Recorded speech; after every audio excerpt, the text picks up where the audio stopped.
So I've been using the ZTE Blade X Max for over a week now, and you guys asked me a ton of questions, which I will be answering those in today's video. Now, before we begin, I do want to thank Cricket Wireless for not only sending this out to me, but also sponsoring today's video. So like I said in my last video, I want to have a conversation with you guys. So we're going to go ahead and start off and answer those questions. Let's just get right into it, and we'll start off with the question that got the most likes. So the very first one is it slow? So to answer your question, no, it is not slow. If we were to rate it from a scale of 1 to 10, 10 being like ultra fast and 1 being super slow, I would rate it an 8. Obviously, it's not like a flagship phone that is crazy fast, but it's not slow either. It's pretty fast. I actually like it.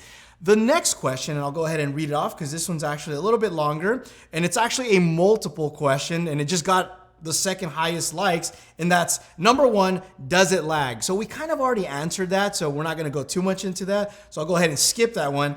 Can you watch videos in 1080p? Absolutely, this is a 1080p display. Videos look outstanding. In fact, one of my favorite things about this phone in particular is the display. The display is very nice. I'm a huge fan of IPS displays. In broad daylight, it looks fantastic. I mean, it's very bright, very good display, so yes, absolutely. The third question, still the same person, is can you play games at 60 frames per second? Every game that I played ran at 60 frames per second, no issues at all. Now, I can't say I played every single game out there, but the games that I played ran perfectly fine at 60 FPS. So yeah, no complaints there.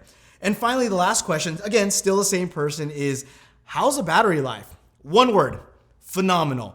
Very good. In fact, this is one of those phones that when you're not using it, when it's pretty much on standby, like say for example, if I go to bed and let's just say I have 32% battery life left. I sleep for 8 or 9 hours, I wake up and it's gonna have 32% battery life. I can't say that even on some of the flagship phones that I use today. Some phones that I use today drain 5 to 10% overnight. So the fact that they can do that, or whatever magic they're doing, they are doing an awesome job there. So this next question is a two-part question, and I'm gonna go ahead and read it out. Honestly, I wanna know how it compares to the flagships, not visually or built-wise, but in actual use. I know it's an unfair comparison, but it makes sense to understand how much of an upgrade the extra $800 are.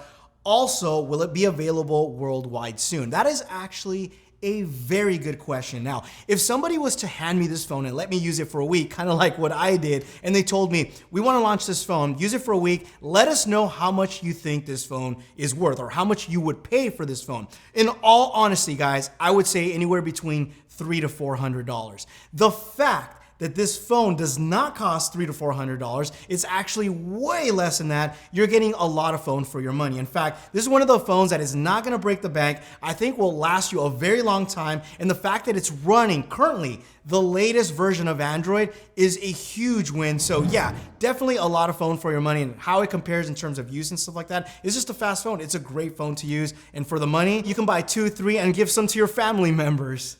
All right, so this next question is, how travel friendly is this phone, and how many networks and bands does it support across the world? Now, I don't remember all of the network bands, so what I'll do is I'll leave a little annotation somewhere here, a little lower thirds on the screen so you guys can go ahead and check out. Now, I do know for a fact that they do let you unlock your phone so you can pretty much take it worldwide anywhere and pretty much use it. However, Cricket Wireless does support international places or certain places like Mexico, Canada, and they do offer unlimited text, unlimited calls, and unlimited data, which I think is a huge deal because you just pay one price and you're done. Now, I'm not just saying this because Cricket Wireless is sponsoring this video. I truly got really awesome speeds when I was using this phone, and I took this everywhere I went. And that's the thing, and there's a big misconception that after you go over 22 gigabytes, you may get reduced speeds. Now, in my testing, I went over 22 gigabytes. I was at a theme park. I never felt that the network speeds were to the point where that it was unusable. I was still able to load websites. I was even able to stream a video without any issues. So for what it's worth, and again, I'm not just saying this because they're sponsoring this video, I've had really great results in the time that I've used this phone. So no complaints there. Moving on to the next question. Does it have NFC? That is a showstopper for me if it does not.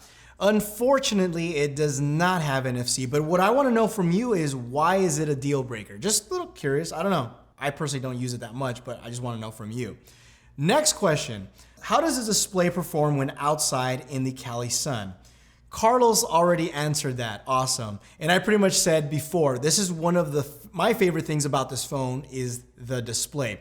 It's very bright. It works really great outside. So yeah, no complaints there. Next question, splash resistant, water resistant, or none of it? In this case, none of it. And to be honest, I really would not expect it at a price point from this level. But if it did, I mean, that would be amazing, but no water resistant. How good is the camera quality? Check this out, the camera is actually not bad.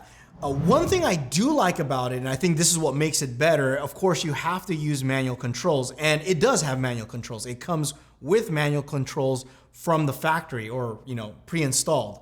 So that's something I really like, and you can get some really nice pictures if you use manual control. The auto portion of it is sort of like a hit and miss. So sometimes it takes really great pictures or nice pictures, and sometimes it doesn't do a good job. But again, if you use the manual feature on it, it works really good. Quick charge.